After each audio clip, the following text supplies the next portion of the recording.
যে নবীকে স্বয়ং আল্লাহ বলেছে ইয়া রাসূল আপনাকে কি আমি ইজ্জত করতে পাই না? সুবহানাল্লাহ। ইয়া রাসূল আপনাকে আমি ইজ্জত করতে পাইছি। ইয়া রাসূলুল্লাহ ইয়া হাবিবাল্লাহ ও মায়ের নবী আমি স্বয়ং আপনাকে পরিপূর্ণভাবে দুনিয়াতে কিভাবে লালন পালন করতে হয় সেটা আমি আপনাকে বলবো। সুবহানাল্লাহ। এই নবীর সাথে অনেকে বেয়াদবি করে। গত বছরই আমাদের মুফতি আহমদ সাহেব তিনি বলেন আল্লাহর কাছ থেকে নবীজি সংবাদ এনে আমাদেরকে পৌঁছে দিতে বোঝাচ্ছে। বলে সংবাদিকদের সম্মেলনে গেছে, সেখানে বলতেছে যেহেতু নবীজি আল্লাহর কাছ থেকে সংবাদ এনে আমাদের মাঝে পৌঁছে দিতে নবীজিও সাংবাদিক। বর্তমান জার্নালিস্ট যারা আছে, সাংবাদিক যারা আছে, এরা ঘুষ খাইলে খবরকে পরিবর্তন করে কথা বলে শিখবে।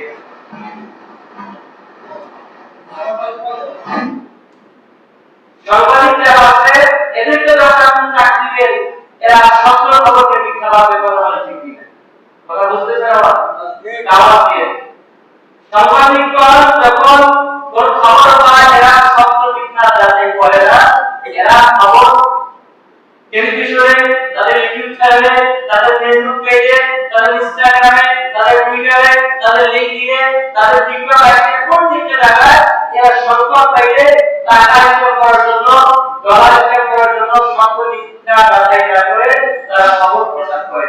আর আল্লাহর হাবিব সাল্লাল্লাহু আলাইহি ওয়াসাল্লাম কেমন সাংবাদিক ছিলেন? আল্লাহর হাবিব সাল্লাল্লাহু আলাইহি ওয়াসাল্লামের বিষয়ে আল্লাহ বলতেছে ওয়া ইয়ানতিকু আনিল হাওয়া ইন হুয়া ইল্লা ওয়াহয়ুন ইউহা। ও দুনিয়ার মানুষেরা আমার নবী এমনি আপনি কিছু বলে না, আমার নবী কখনো মিথ্যা কথা বলতে পারে না, আমার নবী তোমাদের কারো নয়, তোমাদের কারো সাথে আমার নবীর তুলনা করিও না। আমার নবী যা হয় আমি আল্লাহ যা হয় আমার নবী তা হয়। সুবহানাল্লাহ।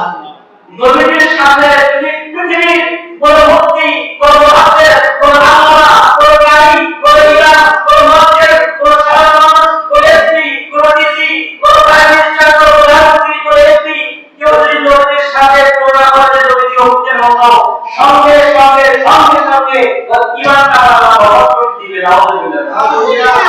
এইরকম ভাবে ওনার এই বক্তব্যটা নিয়ে তাদের বর্ণনা আলেম ইসলামী বিভিন্ন পরিবর্তন আলেম আছে, আমরা তাদেরকে ধন্যবাদ জানাই।